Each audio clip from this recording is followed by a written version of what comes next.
Same. 9 to 5, and just got back an hour ago. Got to play with the kids a bit. Nice. What does same old even mean? I never really understood that. It sounds like a cop out of a statement.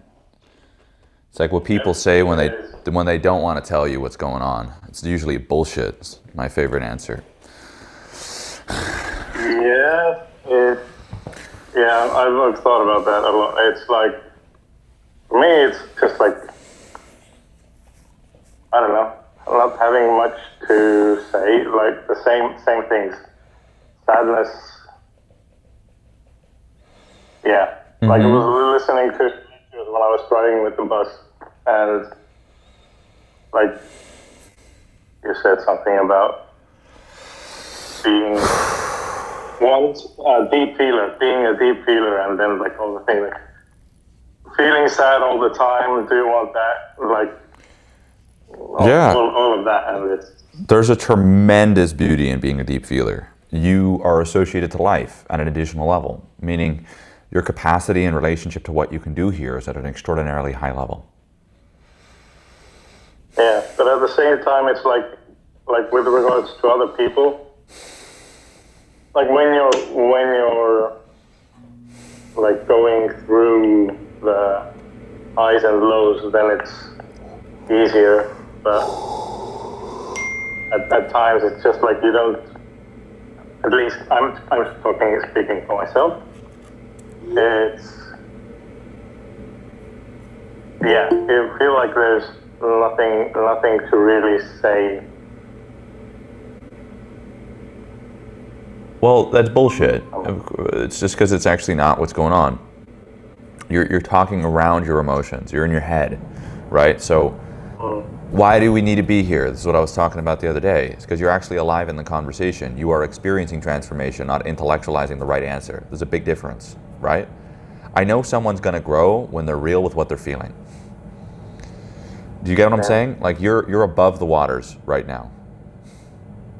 Like statements of people that are above the waters. How you doing? I'm doing all right.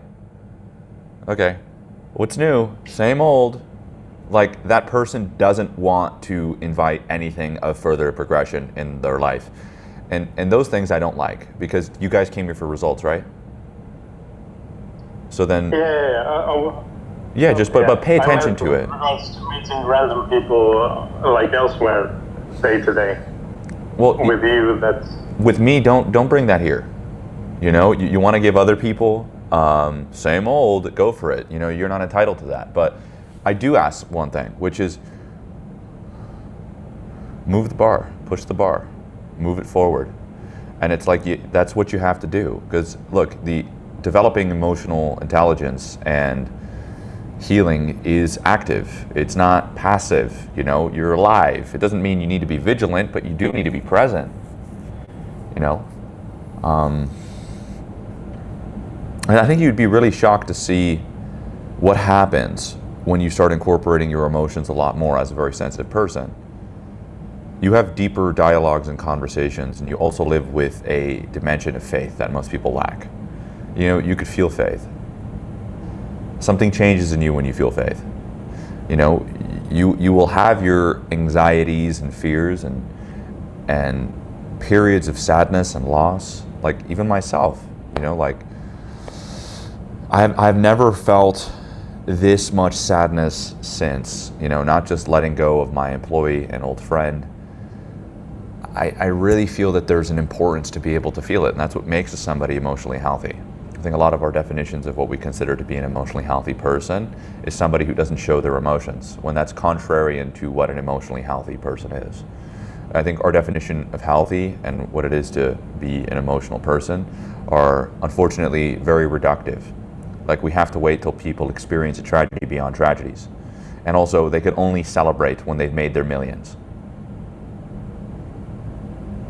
Like there's periods in your life where you celebrate because you're dead broke, and you're like, how? It's like because you're most alive there, and those are the moments where we're going to celebrate. You know, you can make your first million, but your father can pass away. You know, those are moments you mourn. You know, you want to start developing a life with dimension, because look, guys, it's difficult stuff. You know, you push this ball down the hill, and when that begins to happen, there's going to be a lot of loss. Like, even for me, it's been very interesting that a lot's been opening up, and there's been a lot of opportunity, but there's been a lot of pain. A lot of pain. I'm seeing the people in my business a lot clearer, and the people in my life a lot clearer. I realize that if I am a very sensitive person, then I'm an extraordinarily gifted one too. Most people don't make that association, do they? My intuition is stronger than I give myself permission to access. Because what I intuit, I don't feel safe with. So I reduce it. So I have two options, right? I could expand what made me consider otherwise. That's a really good place to question, right? Address a wound, which doesn't allow me to be with the reality that I see. Or negotiate with my gifts. And in that, remain blind. So, yeah, it's been very, by the way, it's like reality's hurtful. You know, like, to be honest, although you don't have the rose-colored lenses on, you got the blindfold.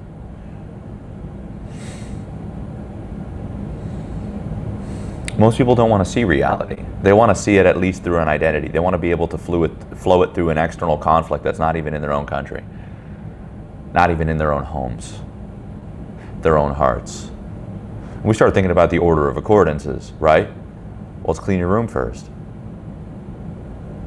Be there for your family. Well, be there for yourself second. And then be there for your family. Then your community. And your friends. And if you want to go run for president after that, you can consider it. But there's an accordance of events of like what we integrate, right? And we start thinking about rushing life. And if someone looks for a shortcut, they are ultimately telling you they do not believe in themselves in its totality. They negotiate with that. Because there is no shortcuts. I don't know if you ever heard of this expression. It's a guy comes to jiu-jitsu practitioner, he's really athletic, good shape, he's done other fighting before, and he goes, what's it going to take for me to become a black belt? And he goes, 8 years. And he goes, 8 years? What if I train super hard, show up every day, and I outshine all of your other peers? And he goes, 20 years. And he's like, well, I don't understand. I just told you I put more output in there. And he's like, no, because you never accepted the process. You could never surrender to anything better. You've now prolonged what it's going to be. Because this right here shows me you're not ready. You're already negotiating with something you don't understand. And by the way, I think this has become removed from our culture, the process of becoming.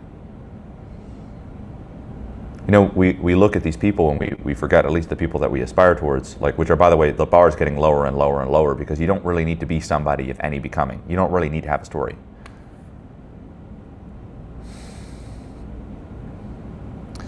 You know, we've become conditioned to function on such a short-term level that life became so fast, even though you're getting older really fast too. So it didn't really change anything. Everything became fast. But you're starting to seek the short-term solution, which means that you are seeking dishonesty, because that doesn't exist.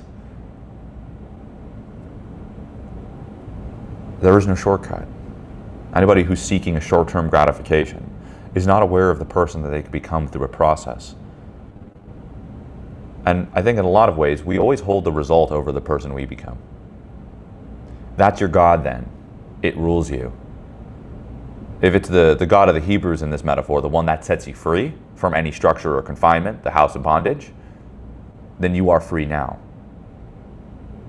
Because, you know, you start thinking about the game of control. Like, what does it mean to control something? Because it's very important to consider what exactly that means. When we understand control is usually going to be in how other people perceive us from an ego perspective. When you could reduce things, or actually say expand things, to a soul control, it's like the term surrender versus submission. And you guys can tell me what's the difference between the two.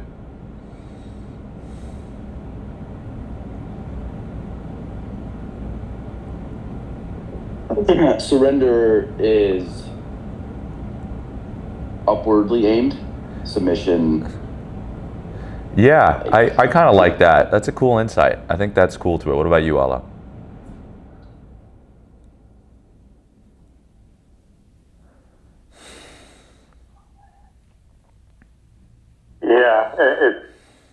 that what Thomas just said, that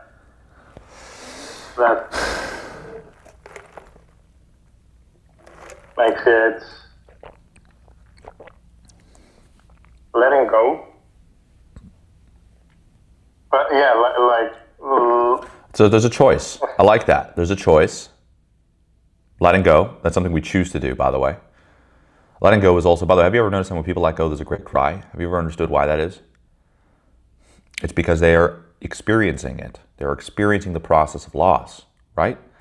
Have you ever seen somebody let go and be like, I feel better now? And they haven't let go. Because look, letting go, there's a release in letting go. There's a lot of emotions in letting go. There's a lot of loss in letting go. And by the way, the person is alive when they let go. But have you also noticed in the process of letting go, there's a lot of anger? I've seen people struggle with forgiveness. I've seen them look me in the eye and go, the person that hurt me, I am going to go to the grave with this hatred I have for them. And I go like this. Nice. How do you feel about that? And they go, it feels warranted. They deserve it. They deserve the worst. And I go, yeah, what else?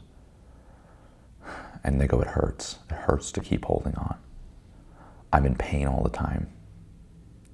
I'm in pain all the time, and the best that I got is a fake smile and resources to flash at everybody else to keep me at a distance. Somehow through that hurt, that bitterness, that resentment, that rage, there's a deeper knowing. That deeper knowing is what we call faith. That deeper knowing only exists at a soul level. We have dimensions to us. The more that we associate of our superficiality to our divinity, the more they begin to transform and exist as a state of being. And when things exist as a state of being, well, you become the unique image that inspires. But you're not functioning from that perspective. I don't know if you ever heard it, but it's the people's like, I seek to be an inspiration to people around me. Great, on a superficial level, that sounds very altruistic. But if that's not connected to what you are, what is true about you, then your inspiration is an avoidance of your own anxieties about what you really are. I'm sure you've seen that before. What do you call it? I call it a mask, a decorated mask. But by the way, here's the thing about that mask. You made it. So what makes you think it's inspiring?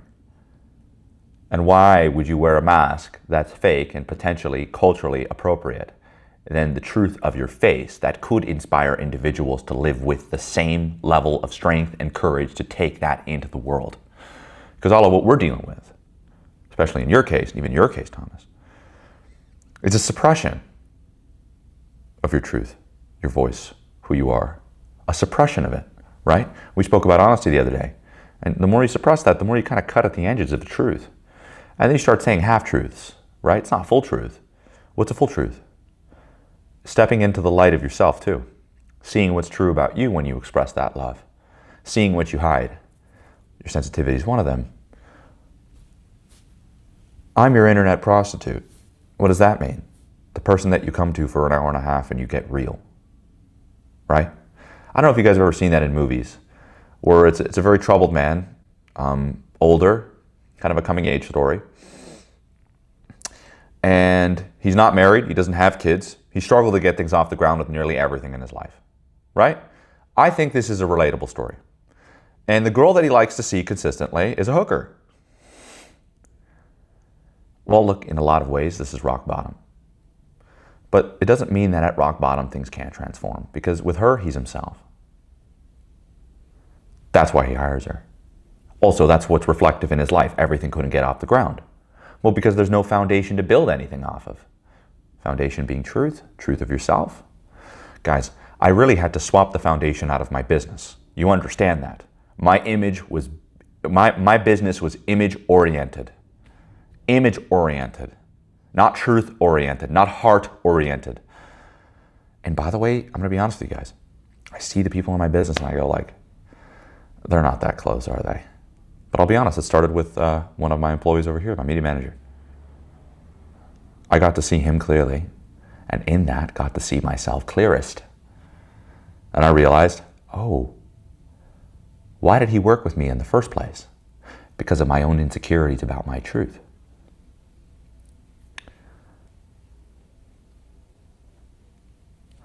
When that truth came out the other day, and this is something very important I think you guys are going to really love. I didn't negotiate with it. What's the feeling when people you love leave?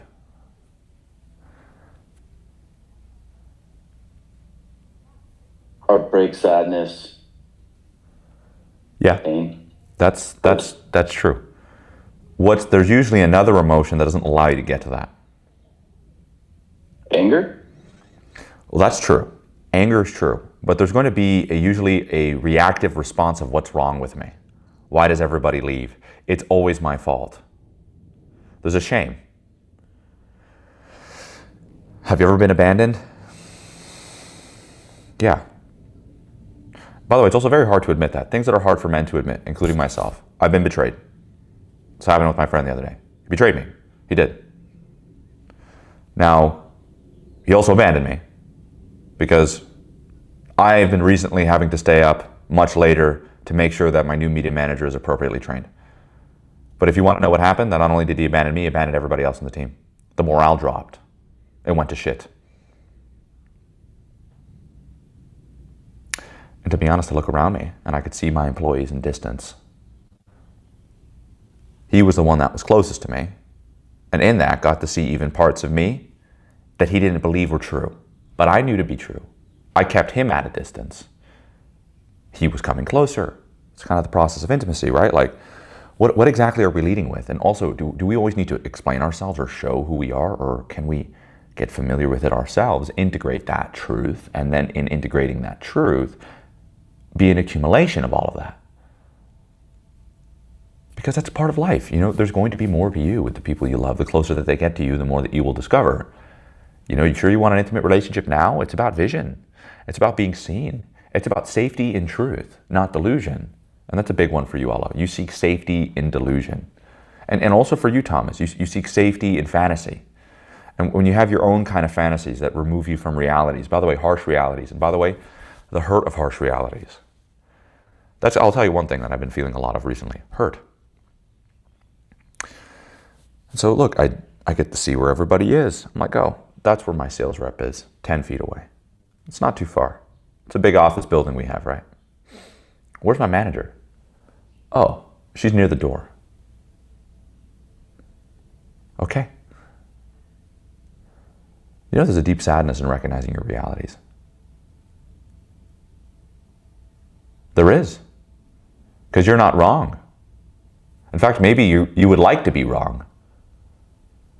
And so what typically happens, especially when, I think the nature of this work, which I want you guys to get a lot closer to, and the reason why the emotional process is so significant, and this will liberate you, is because it keeps you alive with the conversations of your life. It associates you to who you are. It means that you are experiencing transformation. We do not experience transformation in our head. We experience intellectualization in our head. Transformation is an embodied experience. You know, we start talking about the people we look up to, right? Have you guys ever considered what it is to be the real thing? Not just act it, mimic it, perform it, make it a means to an end? Have you noticed that's just a decorated survival response to something that can be true? And maybe you need to do that up to a certain point. I had to do that too. And that changed for me. That changed for me when I realized I have gifts. And what are those gifts discovered through? My sensitivity. There's a lot I want to get into because there's some stuff in relationship to trauma, and I think you guys are going to really like it. And I could feel that it's relevant in your conversation now at this point in your life. When a parent leaves a child, they are exposed to their vulnerabilities in relationships, yes? We need one another. I was going to get into this first and break it down for you. Things that men have a hard time accepting. Something that's been keeping me at a distance from you guys. Accepting my own insecurities with my masculinity. That's one. The hurt in my life that I've had around women. That's two. Admitting that even now, I feel abandoned by the people in my life and betrayed.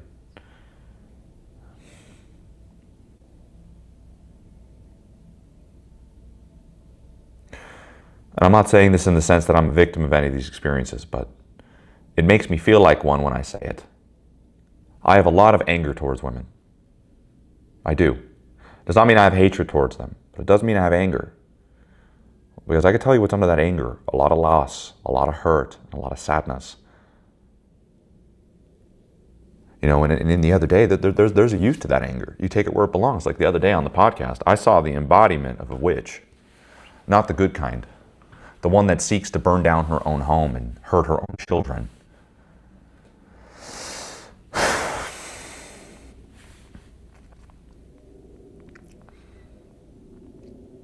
I think it's important to learn how to integrate these gifts. Your sensitivity. Because, I mean, look, it's, say what you like or think what you like about it, is that, you know, I could talk about Adam and Eve in the garden, you know, and how, you know, we all have our vulnerabilities, but I want to speak for myself here. Really, I mean it. That the hurt that I've had in my intimate relationships, especially with women, it frustrates me a lot. Because there's a point in my life where I need to surrender to the feminine. So, right, that's my forward motion. We all have a forward movement in our life. You guys understand what I'm saying? That I'm looking to surrender to the feminine. It's the reason why I brought it up at first. And it's like, why do I need to learn how to surrender to the feminine? Because I'm at a point in my life to where I need to attract with my soul. I've exhausted my masculine output. But you guys want to know something interesting? Non-coincidentally, all of my wounds are femininely related. There's a lot of anger around that, huh? There's a lot of hurt around it. There's a lot of fear around it. There's a lot of insecurity around it. And look, now I'm working with my brother. And my brother is the only reason why I'm here. You might go, well, what did he do? Did he help you build your business? That is true, he actually did. I'll also tell you what he helped me do. He got married to a girl that I would have ended up marrying if I continued to walk the path that I was walking. And he by the way, he experienced the fruit of that decision. Here's what it is. Overworked, tired, wife complains and bickers all the time, does not appreciate his hard work. He has to raise the children, and he has to work 3 jobs and can never create his gifts. On top of that, she's a 6. An entitled one. And she's extraordinarily manipulative and neglects her own children. And they get sick all the time. It's part of what it is, that the mother strengthens the immune system, because so much of keeping a kid safe in relationship to their emotions means that they're not in a state of vigilance, that they have the appropriate comfort to develop gifts. And by the way, they learn one thing that's really important. They become socially adjustable. Something interesting about the relationship between autism and neglectful mothers, and also emotionally dysregulated children.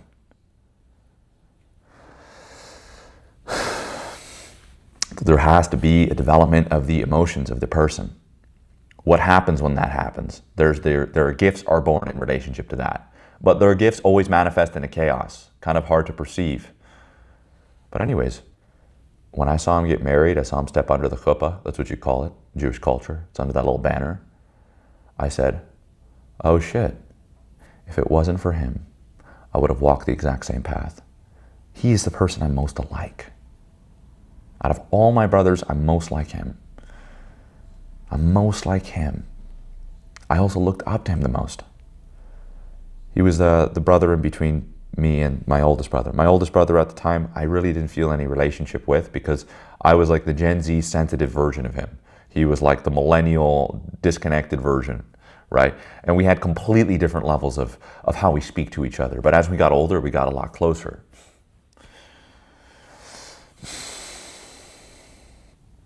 No, and there's something really powerful about this, is that, guys, I really feel that there's a lot more humility in my life because I'm born to do this. I realize that if my brother didn't make that choice, I wouldn't have changed. I wouldn't have addressed my darkness. I wouldn't have addressed my own self-interest. Because I hope you know, Allo, I didn't know that I had those fears until I saw it manifested in reality with somebody directly related to me. I was just like you, Thomas. The next woman I kiss or have sex with is going to be my wife. As I'm progressively just deep-throating girls and not kissing them or sleeping with them. I didn't know I was doing that. Just letting you know that, Allo.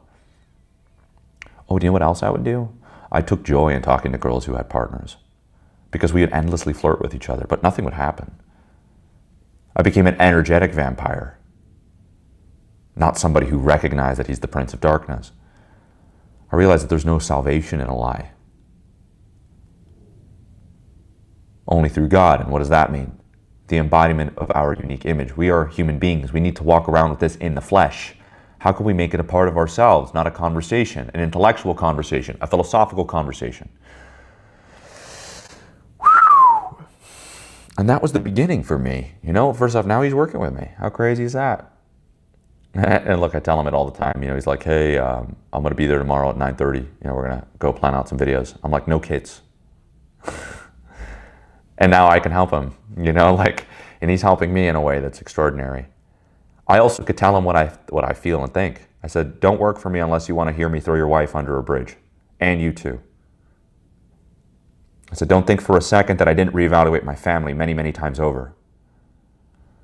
Guys, why is it important to reevaluate your family? Why is it important to reevaluate your friends? Why is it important to reevaluate your work relationships?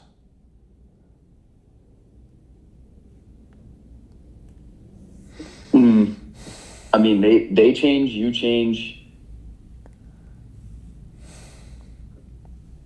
It's a constant, to steal a word from you, an evolution. Necessary evolution. What's the consequence of not walking your path towards your evolution? Fill in the blanks.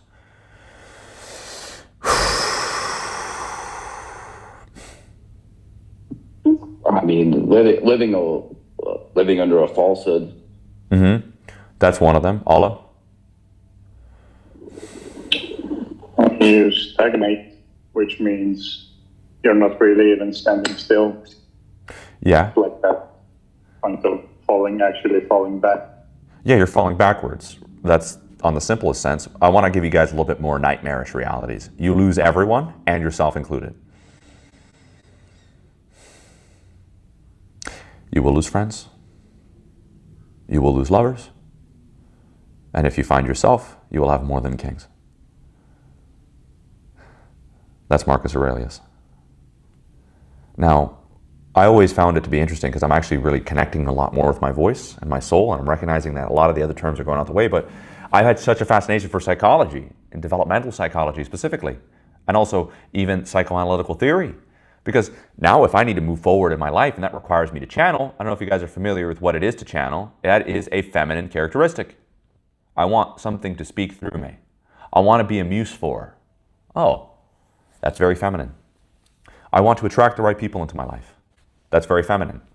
I want to be a vessel to receive. That's very feminine. Where do I have all my issues? Around the feminine. There's a lot of hurt there. Well, here's what I'm kind of recognizing is that even watching my friend walk out the other day, there's a lot of betrayal, abandonment, hurt, loss. And there were moments of deep shame too. That's what I wanted to talk to you guys about. That when a child leaves, or when a caretaker leaves a child, the child does not have the capacity to understand that the parent does not have the availability for whatever that is about you, because you are a reflection of them. You are their unfinished business. You know, unfortunately, using my brother as an example, fortunately, I get to, actually. Because I don't want you to be under any illusion. Like maybe, God willing, when I am married, I don't want you to think that I didn't avoid the proximity of our collective mistakes. My whole life has been making mistakes, and to continue doing so. Develop a better relationship with making mistakes, because I realized, you know, well, you have to be able to see your choices through in order to get an idea that they were probably not the best choice to make.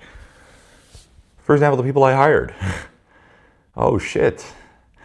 Okay, who likes to make a choice from a place of fantasy and hope? Feels so easy, right? Who likes to make a choice from clarity, intuition, and faith? I've never really done that. What I like to do is kind of pick people based off of who cannot challenge my image. That's changed. And when that changed, guys, I had to reevaluate everyone in my life. When the caretaker walks away from a child, the child does not know why. And they immediately look inward. And by the way, what do you think the first things they pick of what's wrong with them, which generationally has not been resolved? That's the trauma passed down. because you have your proclivities, right? Which is why exactly is it that this person rejects it in their lifetime? They have a child, expresses it, meaning that the caretaker has no ability to receive it. And if no ability to receive it, well, you got to survive as a child. Get rid of it. And by the way, it's the first thing you go for because it's the poorest relationship you have. So things that we have generational traumas in relationship to, you guys are going to love this, require the deepest journey with. It's not just your lifetime, it's 4 times over. And by the way, you guys will like this, that you can heal it for yourself. There will still be a generational linger that will shape the path of your life too. Because it's not just what you'll do for you and your legacy, it's what you're doing for your ancestors. And by the way, we talked about the line before. It's pretty damn big. In the present, yes. And so I talk about the future of your legacy by being able to put your ancestors to rest. What are you doing for the generations to come? So here's how it works. The more I developed a relationship with these parts of me and reevaluated the people in my life, I realized what's true about me that will fulfill me. And to take that into the world may mean I need to lose the people closest to me, including my nieces,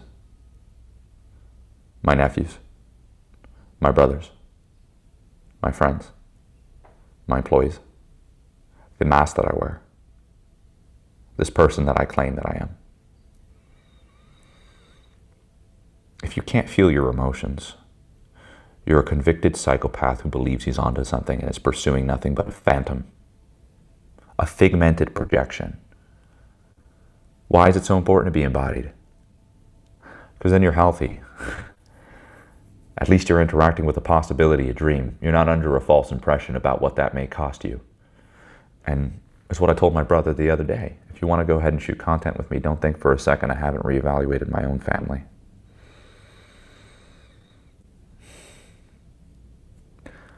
The nature of not making the appropriate commitments towards that is you never find your family, your friends, or people you can work with.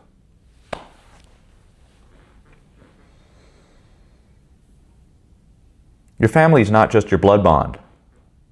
What do you think a wife is? She's literally from a different family. I'd hope so, unless you're from the South.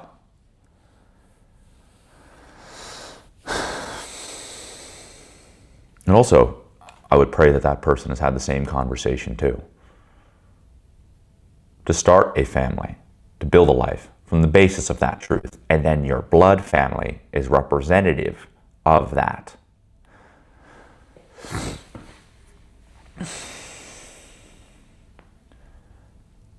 So for a long time, I'll be honest with you guys, I was more afraid of losing people than being able to experience the value of the people that I had when I had them. Do you know what I really hated seeing in people? Which really made me really sad? Was how envious people are.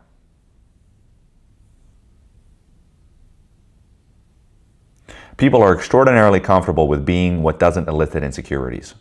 Being with people lesser than them.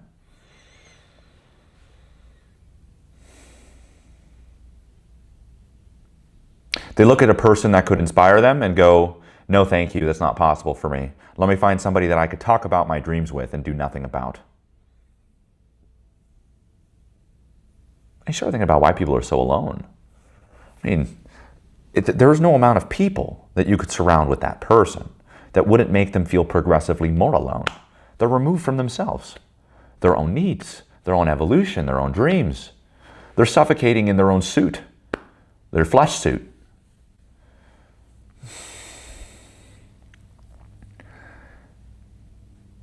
Yeah, but as children, you know, when people walk out in our life, we negotiate with that truth in ourselves, that truthful expression. Olo, you're a perfect example of that. A perfect example of that. Now, what I think is really beautiful about this is being able to recognize, is this true about me? Does this exist in me? Could I at least embrace that? And for me, what I've been recognizing is my anger around women. The hurt that I've experienced around women. The insecurities I feel in how I've been hurt. It doesn't feel masculine to me, by the way. I'm the guy who's been hurt by a bunch of women. Like, what's that saying? I'm like the puppy that just runs into walls or gets his snout stuck in barbed wire? Am I the fool that you play jokes on? Am I a bullied kid? Because that's what it feels like. It feels like that. But ultimately, what does this have to do with? Well, my vulnerabilities in relationship to women. You can call me a fool or somebody who's actually giving it a shot. But it's hard to be able to accept these realities. And even for me, just being able to accept the insecurities that I have around my masculinity, the anger that I have around women, the pain that surrounds it, the pages of hurt.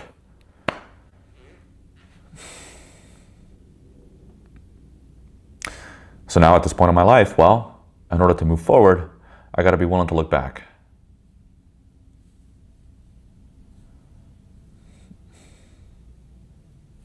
I pray to choose to surrender to the feminine. That's what I pray for. I choose to surrender to the feminine. Here's the choice for you.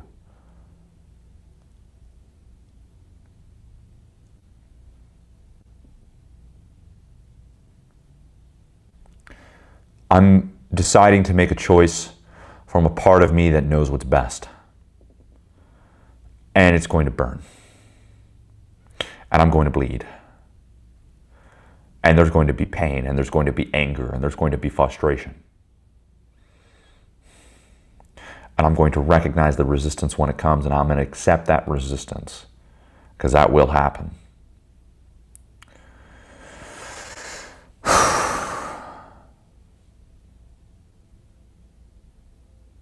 And somehow, what I find to be beautiful is that where we leave ourselves, where we begin to accept our vulnerabilities, or we leave ourselves susceptible is another word for it, you develop a relationship with that vulnerability. So there's something very interesting about it. What happens to men when they become conscious about their vulnerabilities with women? They avoid them, like the plague. And if they don't avoid them like the plague, they compartmentalize them like the plague, right? You just got to find a way to interact with them without getting hurt. Okay, there's no courage in that. We understand there's no courage in that because you're ultimately avoiding a part of reality. And if you're avoiding that reality, I can only imagine what you're avoiding in yourself. And hey, I get it. I feel it. Even in my life. Even when my coach is telling me, like, go on more dates. I'm like, no. Unless I know they got something to give me that's immediate, nope. Not down. Too much hurt, too much anger. That doesn't just play out there, it plays out here. It's constant.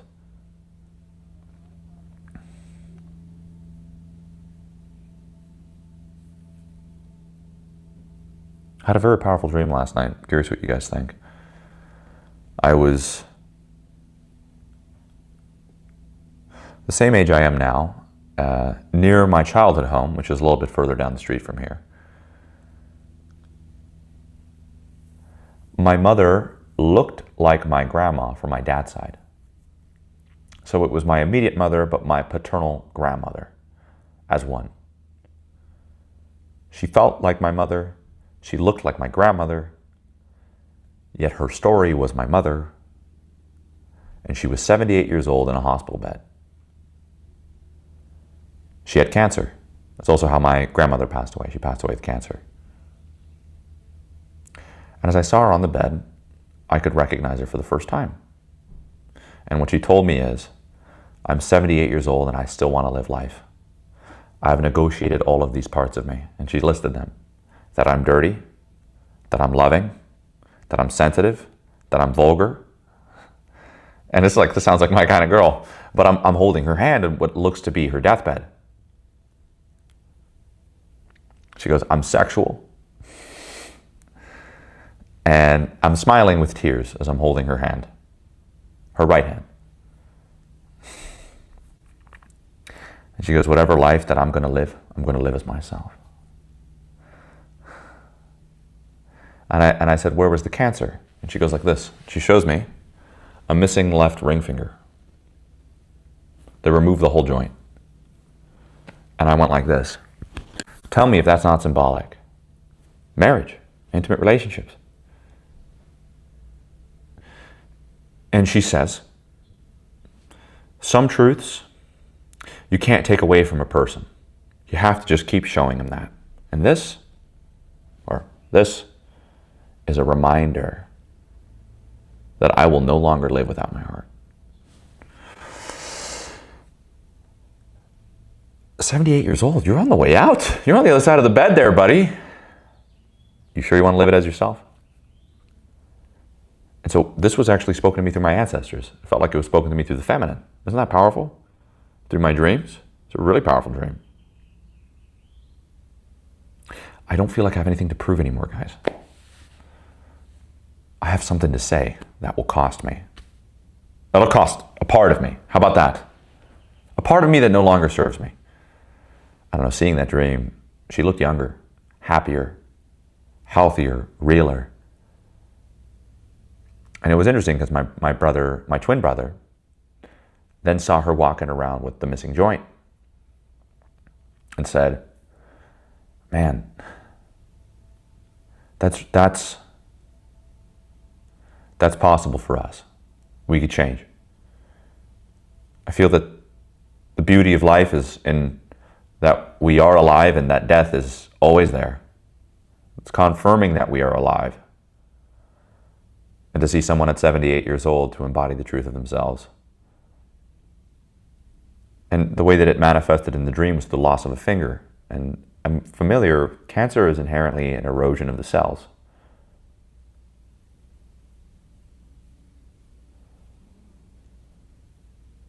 And my brother was in tears. And he said the same thing. The way you help somebody is by not removing the truth that's in front of them. Let them keep looking as much as it hurts. Just look upwards towards that truth. When the Jews in the desert strayed against God and there were sent fiery serpents, and then they plead to Moses saying, please make the serpents stop. Forgive us. He doesn't get rid of the serpents with a snap of a finger, because that would be contrary to the lessons that life teaches, which is why an integration of nature means that God has communicated through everything and that his infinite intelligence extends through all of reality, which means that he has already spoken. And he takes the serpent copper rod and puts it in the middle of the camp. And as the serpent coils around that staff, the copper serpent, they just need to look up at it. And in that are cured of the burning poison inside of them.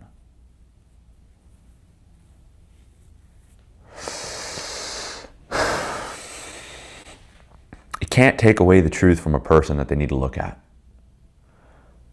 Why? Sometimes it takes people to the years that they're 78. But that's time where they could do two things. Love the people in their life fully and live as they are completely. Maybe a finger short, but the message is eternal.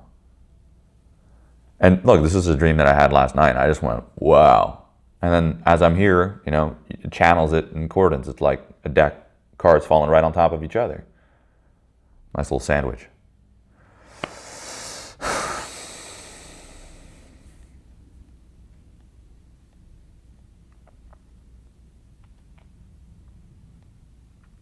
I don't know if you noticed, but I am talking a lot more about the truth of yourself. Why is that so important now? Why do I feel so inclined to make this the basis of my message? Because then there's love in relationship to that, which means that there's goodness in it. At least there's innate goodness in all of us that is begging to be birthed.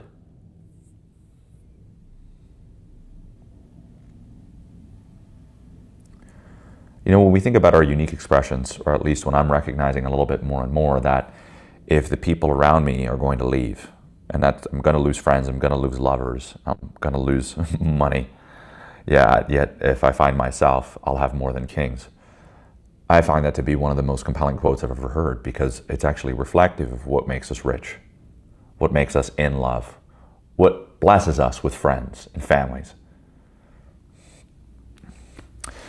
And we want it fast, right? We don't know how it's going to manifest, and so we're already looking for the next few pages, trying to predict the pattern, right? Because that's exactly what we're going to do as humans, right? Oh, things are going good. I had a big cry last night. And then you're like, where's my wife, right? That's like the next place that you go. You're at the cafe, you're looking for another girl that just had a big breakthrough last night, and you could just be like, right? And then fucking burn your life down faster than you built it up. I know that feeling. It's like, got a big breakthrough. And you have like an expectation from God to deliver on some sort of like fantasy. I don't even know. Isn't that the point about erasing the fantasy? And like, yeah, this leaves me in a place in my life and you guys are not going to like it. Uncomfortable conversations with people in your life. What do we understand about uncomfortable conversations? You could swap that word out for intimacy. Intimacy with people in your life. Real intimacy.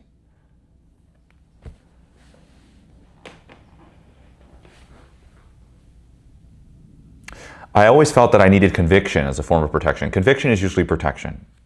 Connection is liberation. There's no protection in connection. It's a truth. You are experiencing your vulnerabilities. I say this truth. At least now I'm not misunderstood by myself. I know who I am.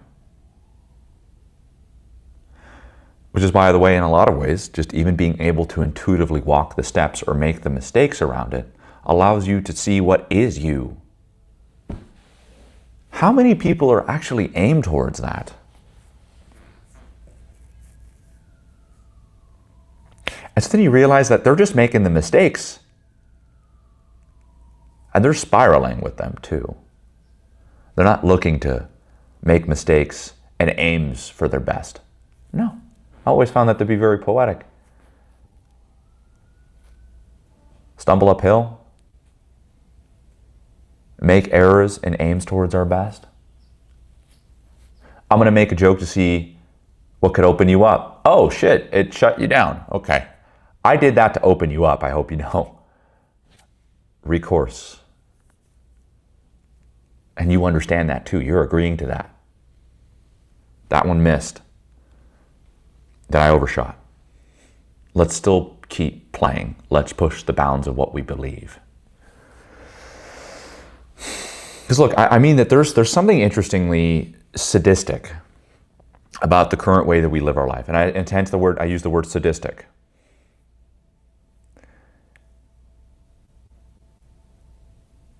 There's rest. Everyone needs rest. I don't want to get rid of that. Everyone needs comfort. That's true. We need comfort. What is comfort? It's the space of compassion, the ability to choose. To be left to relate. You need to be in a space of just relation, understanding, an embrace, and an encouraging that you are enough, whatever choice that is. Right? Okay, so we need those things. Now I'm going to talk about another thing though. It's not comfort. It's called disassociation.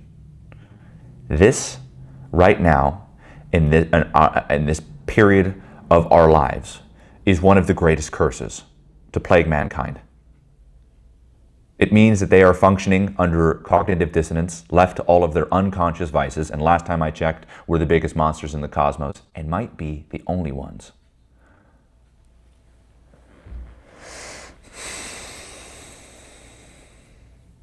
So what does that mean to you guys?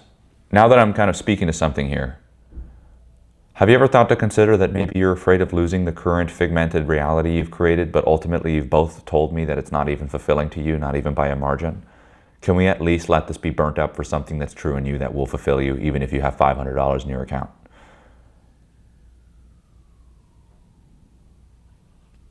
You know, like on the going back to the intellectual side, like intellectually, you know, again, living in the fantasy, which I've like already realized about 7 times in the last 45 minutes I do that. I mean, that sounds great, but then you tie in the reality of it or the emotion. I like that. With the emotion, the vulnerabilities that, like, you know, it's a reality when your vulnerability is in relationship to it. Not your conviction. It's not like, that's the reason I'm going to be successful. I broke up with that girl. I had that happen in my head. I haven't met a girl that I experienced an intimate relationship in 2 years.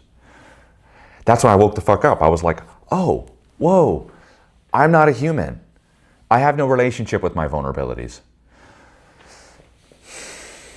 Women really bring them up for men. There's a big difference. I mean, I'm even now just noticing like how many of those things I can intellectualize and be like, yeah, you know, I have a vulnerability about this, or like I've been dishonest about this, and I can say it, but like the emotion of it is entirely different.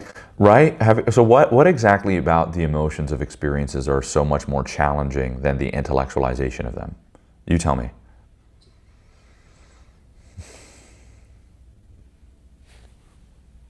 There's a difference, or a distance, there's a space in between it. When you keep it in the nebulous or in the intellectual. Yeah, well done. I like the way you said it. I just kind of put it in here. I probably spelled association wrong. But the association between it, right? Like there's a difference between embodiment. And by the way, have you noticed how scary that is?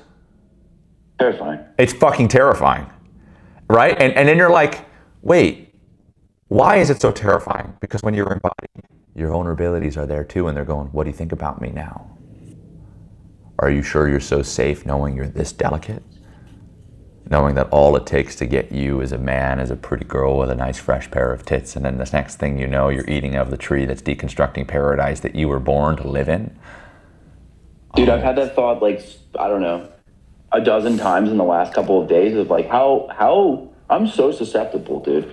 Like one pretty girl bats her eyes and says one flattering thing. And I'm like, whoa, and you're just like blasting 4K projection. Right, and what are you blasting on her? She's all of the things I want her to be, right? All of your projected needs, which you should probably start associating with too, which is why projections are really important.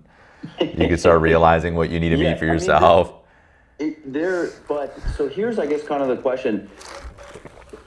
Is there some value in having it start intellectually? Because it has to start somewhere. Yes, there is. There is some value to that. But I don't know if you guys noticed, you're already strapped and fucking loaded when it comes to intellectually. Yeah, dude. I can think of myself in. Alo has a warehouse of ideas, dude. He has a fucking warehouse of ideas. You just need like one Batman belt. You know what I'm saying? That's all you need, you know? You got a fucking like storehouse unit rental $10 a month, you know? Like, it costs you, brother. I like this, Thomas. This is fun. This is really fun. I like how you're realizing so much about yourself here. It's really good. It's really, really good. The reason why feeling and experiencing emotions is so terrifying is because they are embodied, they're closest to our vulnerabilities. We experience our vulnerabilities in our body because that's where our limitation exists, but also our superhuman gifts. That's also where we communicate with the divine in relationship to our bodies. So for me, this always shows me like, man, if it only takes just this girl with double D's and blue eyes and red colored auburn hair, and I'm fucked, right?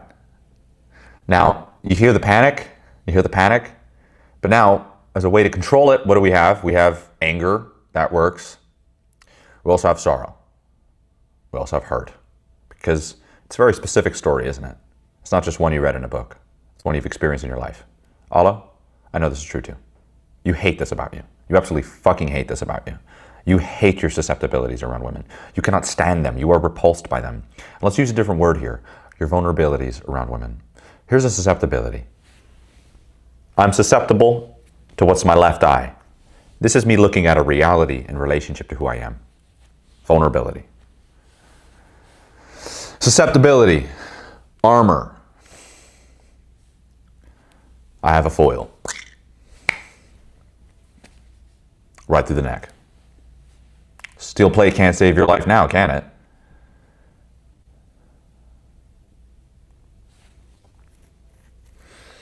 Vulnerability. Reality. Right? But what happens when we see the reality of ourselves? I go, are you fucking kidding me? I'm made of margarine? Right? That's how it starts. And you're like, are you saying that like I have a one-eyed nature? And then you're like, I've been cheated on before. I've been hurt before. I've been betrayed before. I've been abandoned before. Oh, fuck. Can you also see the truth of yourself? And could you realize that if those things are true, then so are these? And that's what I realized about reality. It's like recognizing death exists, part of our vulnerabilities. And in that, we actualize life. So where there's our vulnerabilities is the actualization of our gifts. So naivete is a trained response. When somebody is innocent, it's very different than naive. These are confusions that people have. Innocent and naive are very different. Naivete always has I notice there's like a voluntary component to naivete. To innocence is genuinely you didn't know, and you were naive to what you didn't know, right? But it's in that order. To be naive, very different. It's like you consciously turned away from the fears that you had in relationship to what that was, which exists primordially, whatever you say, primally.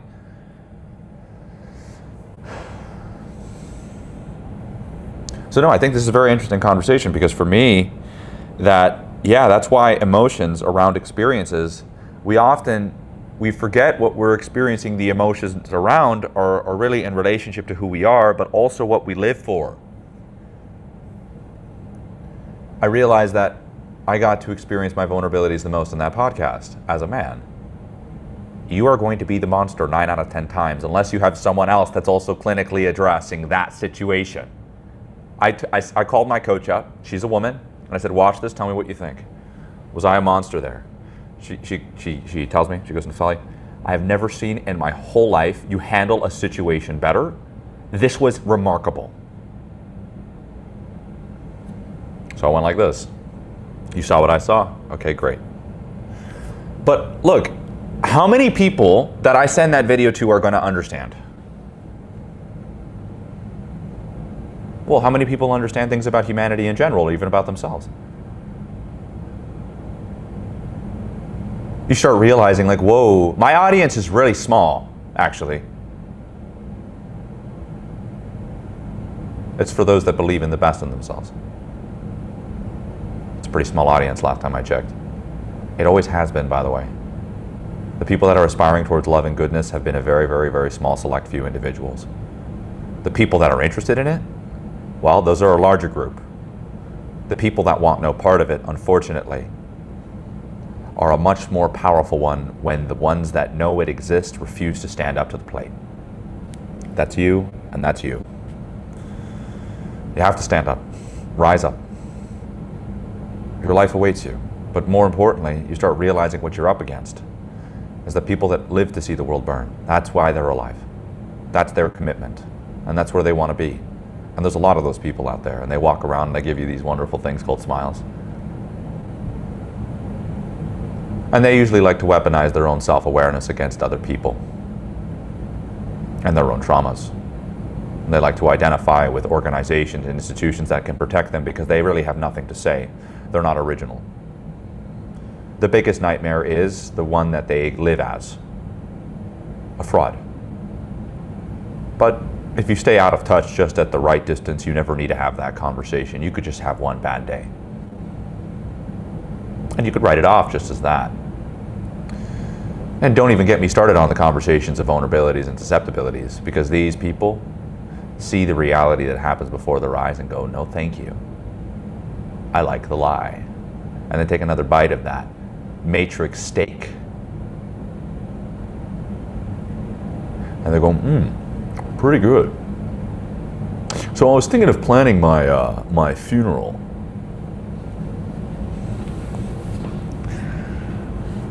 Isn't that scary? I like that one. We're thinking about, what do you think? Should we have bagpipes? Those people are fucking insane. They're everywhere. They're fucking everywhere. They're everywhere. Yeah, it's always been one of the things that really cracks me up when people go, I know who I am, and my first response is, you haven't even bothered. And so people like to think about like the things that have happened in their life as who they are. No, that's just their identity internalizing their experiences. It's not who they are, which only reduces their experiences, which is why they lack wisdom. You know what I'm saying, Thomas, right? Like you're like, whoa, okay, I know more about you than you know about yourself, and then you're telling me that I don't know anything about you? Like, don't even get me started. The experiences in your life are not actually real because you're reducing them to what you don't want to see about yourself. So they never really expand you to anything new. You've literally been 6 years old up to the ages of 54. Yeah, you know nothing about you. And by the way, you start thinking about people with life experience. Like, you want to know things about reality or self-discovery? things, when you discover truths about yourself, look back, they were always there. They were always there. And by the way, you have a responsibility to look back. So when I said, I'm not the one doing the talking, that's present. If that's true now, I was never the one doing the talking. That was past. And if I was never the one doing the talking, whatever that is, that speaks through, has always been there. You know, I talked about, I found my soul in the Black Forest. I did find my soul in the Black Forest. Does it mean that I didn't have one? I met my shadow 2022, February or January 26th.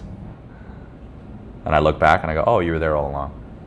Oh man, some girls got the brunt of that one. Do you want to know what I would do when I wanted to tell girls what I thought about them with all of my rage and anger fueled towards their hurt?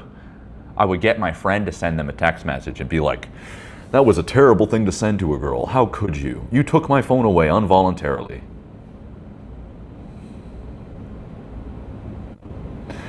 What a coward, right? Why not just say it to her face? Stud. Well, because then I'd have to see myself for who I am, and I'd much rather live unconsciously from this part of me. I live to assassinate people from my moral high ground. I was like, look at me, I'm better than you.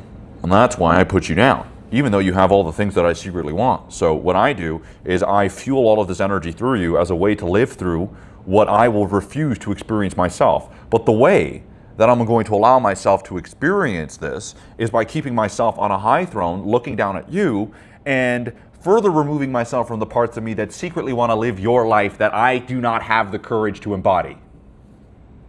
That's the real truth. And I'll fuel the fantasy because it's not a reality. It removes you from the unideal. So you become a coward in your life, and not just a coward, so psychologically disembodied, you start playing into the ratio of time you got left. That's a lunatic's game.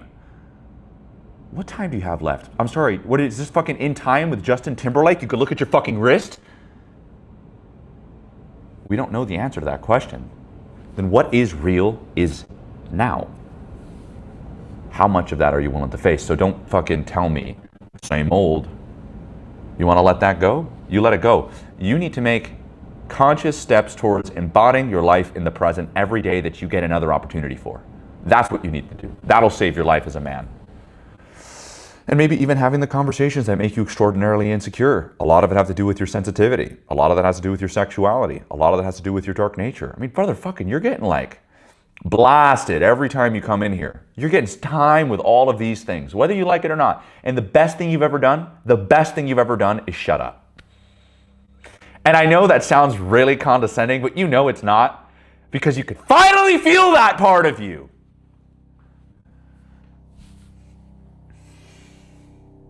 And your arrogance is going like this. Shrinking and shrinking and shrinking and suffocating under the light of your truth, because I'm speaking to that. And then once that starts to exist and you start associating to it, I start listening, because you're teaching me who you are. That's fascinating. So, a lot of interesting conversations today, and I want to just open this up to you guys now at this point, because we got 30 minutes and we should kind of take advantage of everything that came up. And so let's play a little bit more intuitively here. We understood that the nature of emotions embody us, and if they embody us, then vulnerabilities are present. Where there's vulnerabilities are present, there's things that you can connect with that are innately true about you. Do you want to live with them is a question of what you value. Can you at least recognize those things and admit them, even if you do not like the way it makes you look? So I have a question that kind of I think ties into this.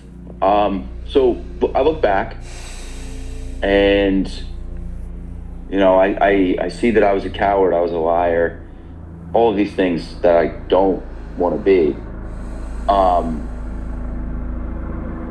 What does that mean? That if there are those ever present as well, meaning that like I'm still a coward, I'm still a liar, I will forever be a coward or a liar? Not exactly. Not exactly. I think that you're now placed in a position where you can really feel things out. I know that you can. You don't lack the ability to do that. You, at this point, can choose who you want to be. Do you want to be a truthful, real, courageous man? I think that's a good aspiration for both of you. You notice I didn't put the word good. I put courageous and real. Because that good part usually comes when you're willing to accept that. And that comes with time. Because you don't just get to proclaim goodness by charity. Like, I don't know if you guys ever seen Dorian Gray's Portrait of Dorian Gray book, which is an extraordinary book. At the end of it, he starts giving charity, millions of dollars to people, and like helping the homeless, and opens it up organization. This is after he murdered somebody. And somehow, he thinks he's gonna go look back at it and see like the decrepit photos start to return more to its humanity. It got worse. Because that was the ultimate ugliness. The weaponization of things that are good. So, Thomas, when you asked me a question, there was more of, what do you feel about yourself right now? What is your current relationship with whatever that is?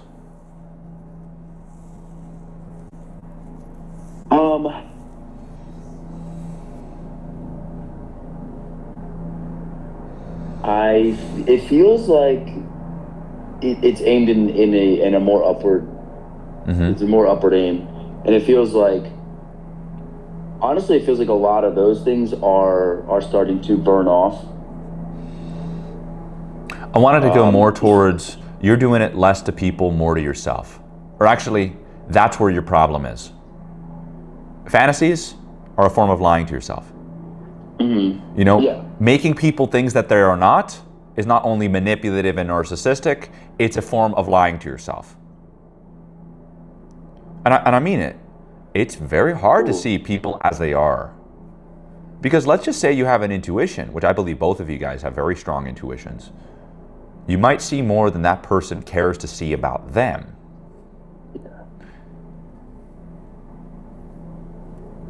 Yeah, I do sense that. And there's a lack of courage in having those conversations. Who are you having those conversations with?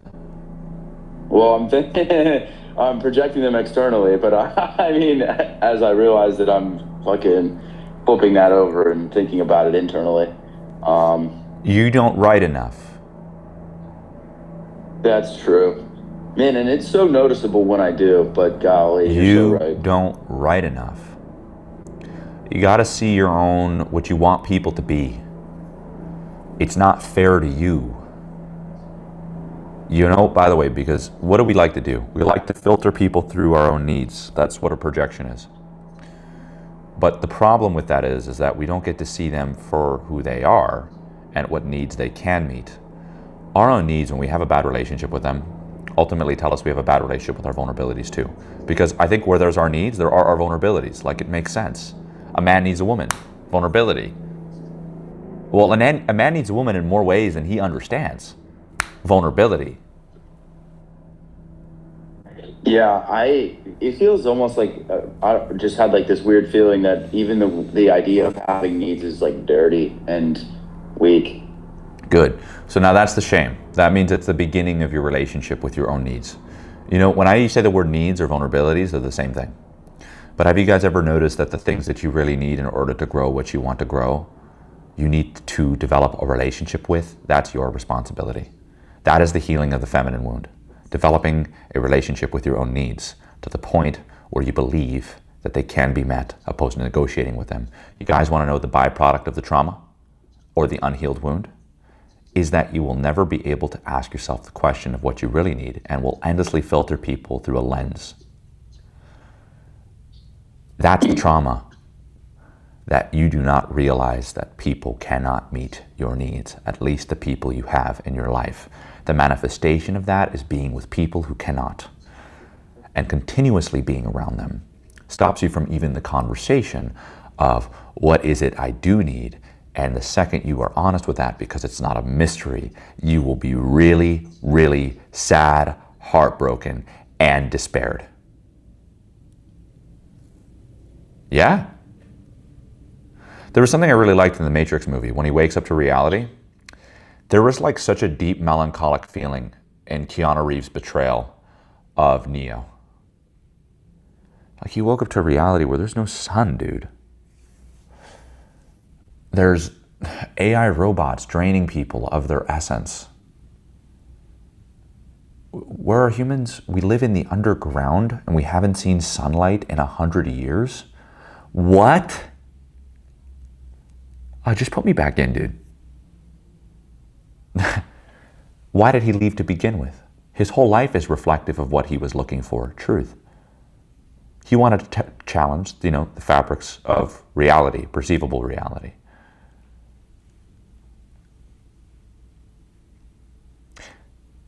The reason why it's as remarkable as it is that he had the one thing that is worth living for, true love. He got that. Where did he find true love? Was it in the utopias of his corporate ladder that he was climbing? Or was it in the dystopian, destroyed world?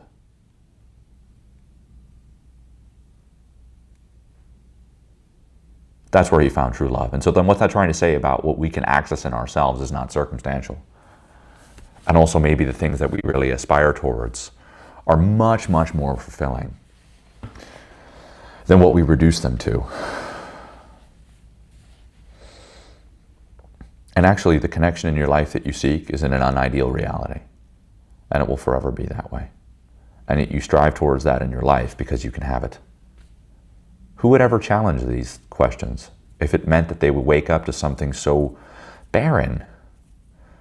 But that's for the first time in their life they believed in themselves. And in that, what that really manifests into is into love, family, evolution, legacy, creation, fulfillment, purpose, meaning. That is the pull in our life that so many of us live without. And so, Thomas, when you could write down the realities of the people that are around you, I recognize that I became a lot closer to my needs. Can you scale a business off delusion? No, there's no scaling a business off delusion, right? Can you marry somebody when you're removed from your own emotional needs? You can ask Allah that question, he'll answer it.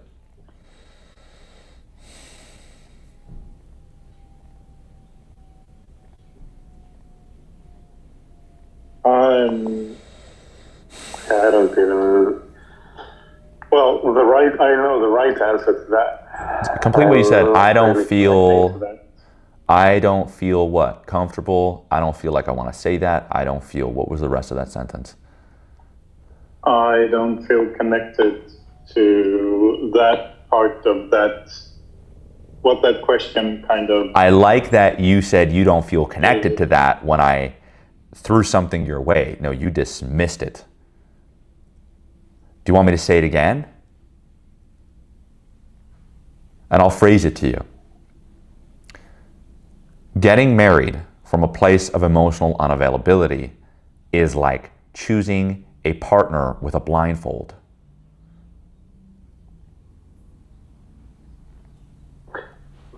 Yeah, that's. And so I wanted to ask it to you because I think you know quite a lot about that.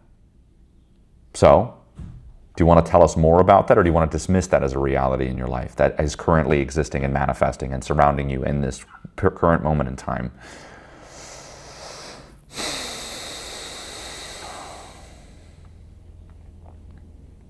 I just.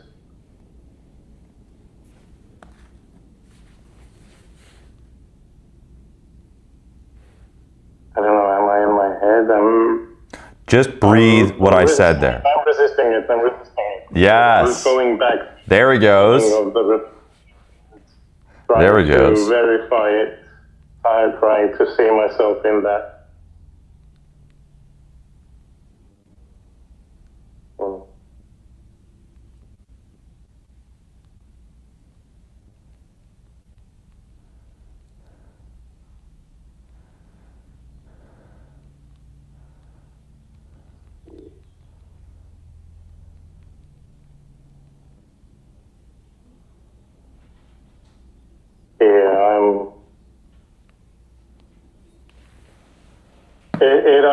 It either started off somewhat healthily and just got fucked up, or I'm just like in another fucking universe right now with regards Well, to can that. we talk about it? That this thing slapped you into Neptune, whatever I just said right there, and you did something really awesome.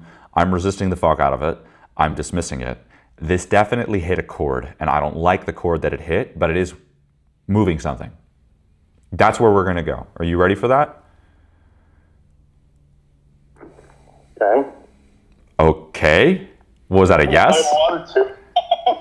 Yeah. Okay. So let's go back to that. That being removed from your needs and marrying someone, you've experienced that.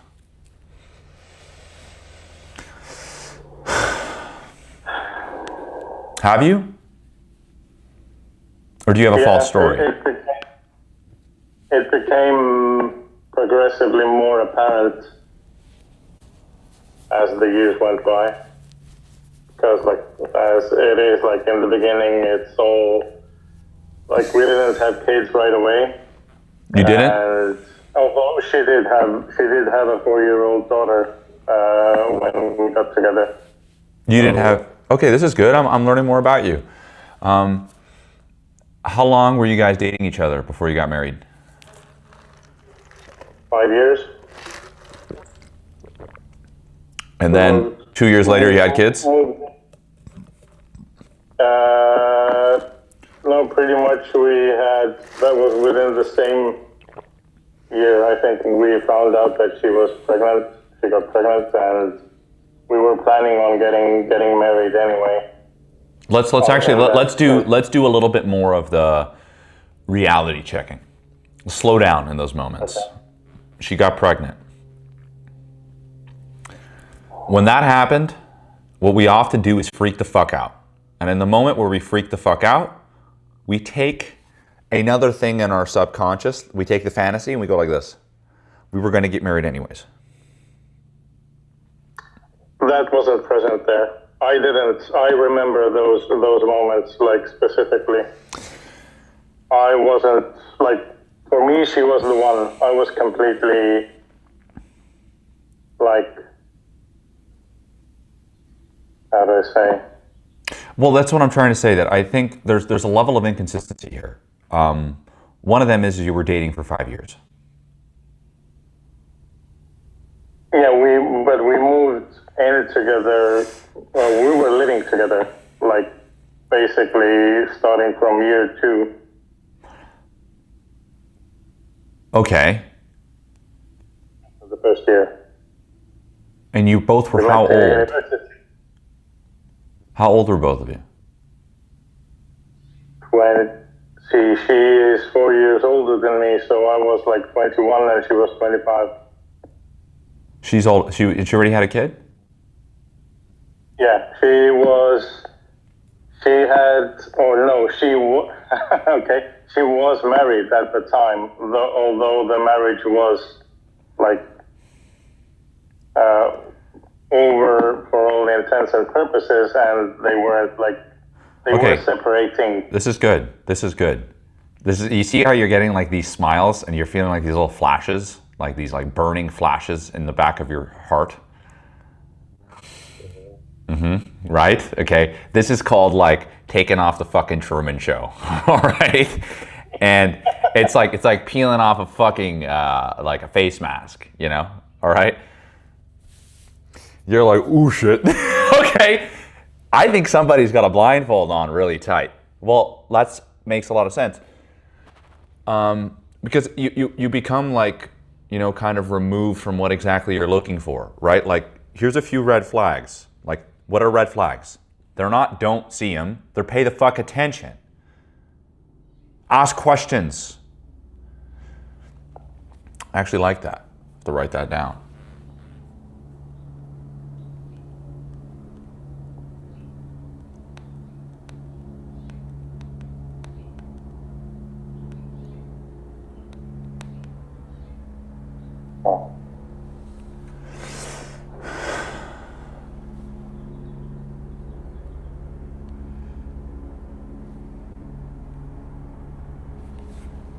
So this is interesting, right? You're dealing with a guy who's 21 years old and is already removed from his needs. When people are removed from their needs, they're removed from their vulnerabilities. That's very important, because if they're removed from their vulnerabilities, they're also removed from their own awareness of themselves, which means they're removed from their shadow, right? So they're functioning with a story that's not reflective of who they are. And they haven't really had the environments to challenge the integrity of that because there are underlying wounds that they think they can fulfill through other people. That's insane. Now, the thing is you're still kind of trying that. You're still trying that right now. You know, like, could you see that? Yeah, it's like it's like the struggle of like how to bring this out into the world, like this work, this all of this, like wanting to do that, wanting to let it. And at the same time, it's like kind of those things. Like last lecture, you told me like when I said that I'm still like at my ex-wife's house, right? And you said that like, fuck man, like I would be like I'd rather sleep in my car and than do that. And but then I'm like, it's minus fucking 16 degrees. How do I like? I get the point, but it. Okay, wait. For example, I like. So you get the point, right? But I would get a Motel 6, and I think that'd be more fun. It'd be like my coming of age story. I'd probably buy a box of cigarettes and be like outside the Motel 6, and like I see like a 4.5 walking towards me. I'm like, fuck it, I can get clapped for the night. You know what I'm saying? Like, what the fuck are you doing? You know what I'm saying? Like, there's better solutions. You know? Okay, I guess. Yeah. Because now that sounds kind of fun, right? I would first off, for fucking certain, make sure there's like a neon light and like get like a self timer, put it like on the floor or something, you know what I'm saying?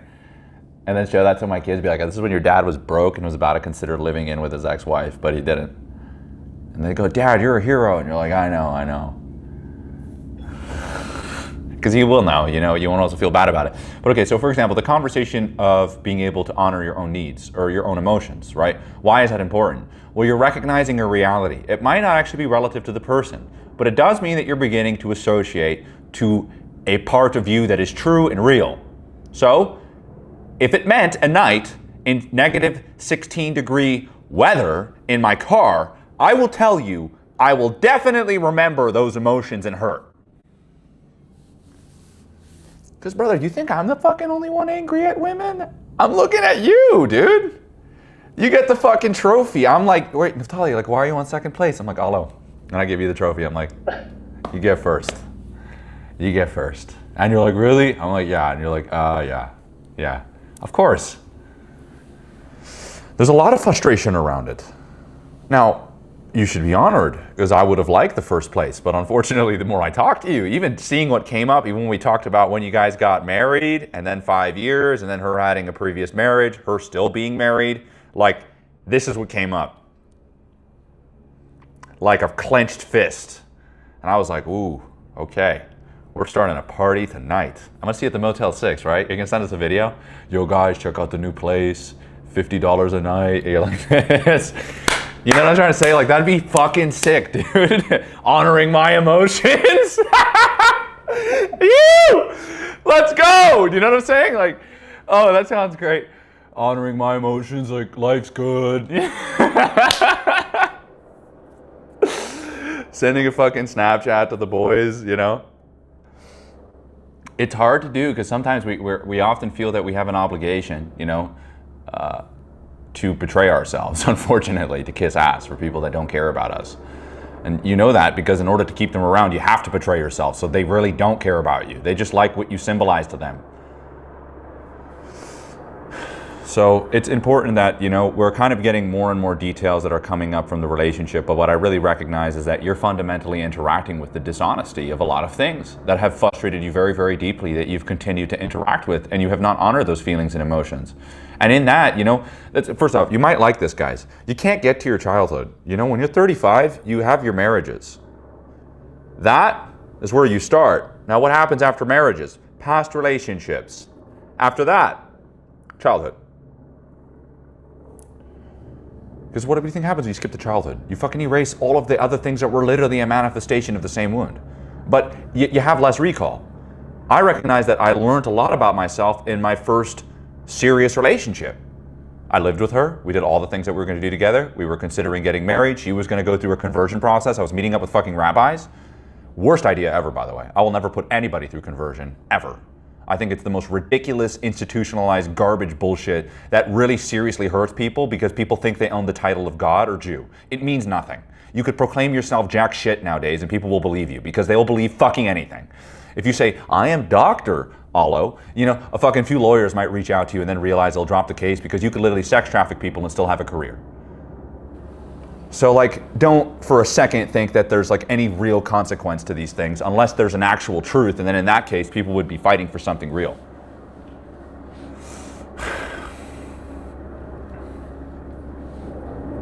Nice, guys. Nice work.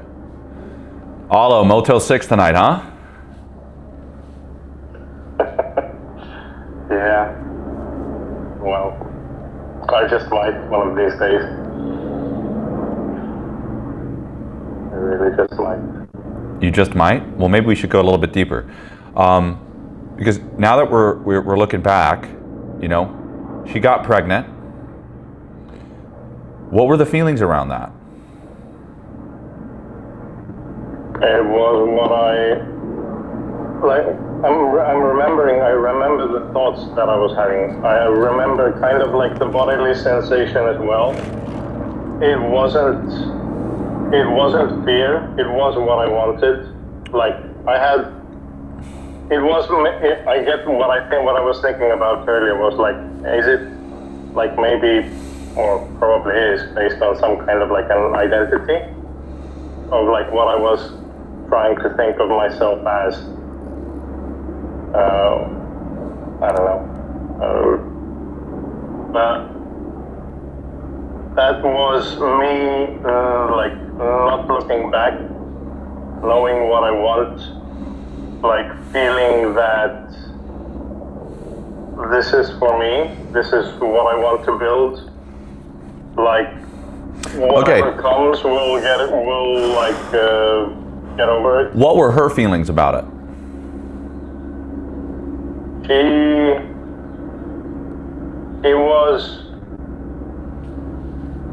had a bit of fear, so she was reaching for my reassurance as well. I remember that, but overall she was happy with it. She was looking forward to that. Nice. And it's none of these were we had 2 boys. That's beautiful. And it's neither of them. Well, by the way, isn't that interesting? You got 2 boys. Dark nature conversation. Oh, fuck yeah. Hell yeah, right? Dude, it's so interesting. The girl that I had a podcast with had 3 sons. And I said, are any of them like their fathers? And they're all like the dark narcissistic types.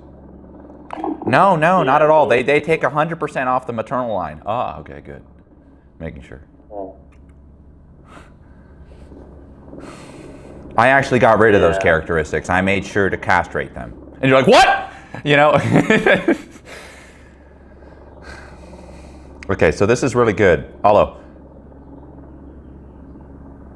I think there's a lot in how that relationship started. It's actually very interesting. Because there was kind of the cruise control, disassociation, don't ask questions. She was still married. Was she still talking to her ex-husband?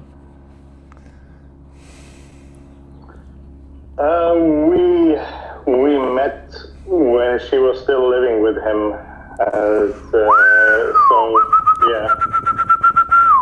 Good. He decided to cut it off because. Did you hook up? Wait, tell me the truth. You guys hooked up when she was married? Yep. Woo! Woo! Woo! Nice. I thought about that aspect myself as well. Oh my God, there was so much that fucking pissed you the fuck off, brother. This girl was still living in with somebody. That's a big question. So I ask a few things. If a girl says she's married, I don't care about the legal documentation. There's 2 things I ask. Are you still sleeping with each other? Do you live with each other? And do you talk with each other? We talked about that. Yeah, and so At least. were they doing those 3 things? No sex. They were co-living basically. Yeah. The thing is that the reason why I ask living together first is because it's the most important one. Everything else after that is already assumed. Yeah. And so look, there's a lot of anger and frustration that you have in being second. You're not a first option. That's still going to play out because that's not just in that marriage, but so are your needs second. There's a very powerful line from a Joji song that I liked. When I'm ready, you're not ready. If I loved you less, you love me more. When I love you less, you love me more. Should I love you less, so you love me more, right? And so what that usually is a tango with another part of yourself that realize it's an aggression, it's a dark nature, it's a sexual conversation of like, if I need to treat you like shit in order for you to show up to me, then here's what you're telling me, that the personal relationship you have with me is less than the non-personal one. I think I want the other one. But you see that part of you that comes out? That's the thing that's been missing throughout this whole thing, right? Which is an illusion of who she is. And in that, who you are. I feel like this is gonna fuck you up for the week, okay? I think this is the most we got right now. Let's stick with this. Let's spend time there. Let's honor these emotions. They're gonna start coming up because you're gonna walk back in that room and go like this. But look at what you see. Look at what you see. And you might go, I'm gonna pack my bags. And I'm gonna take this blanket because I fucking bought it 10 years ago.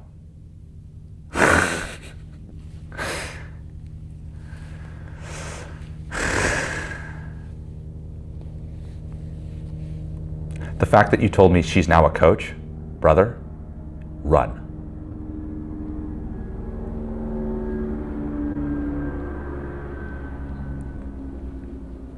Thomas, anything before I go?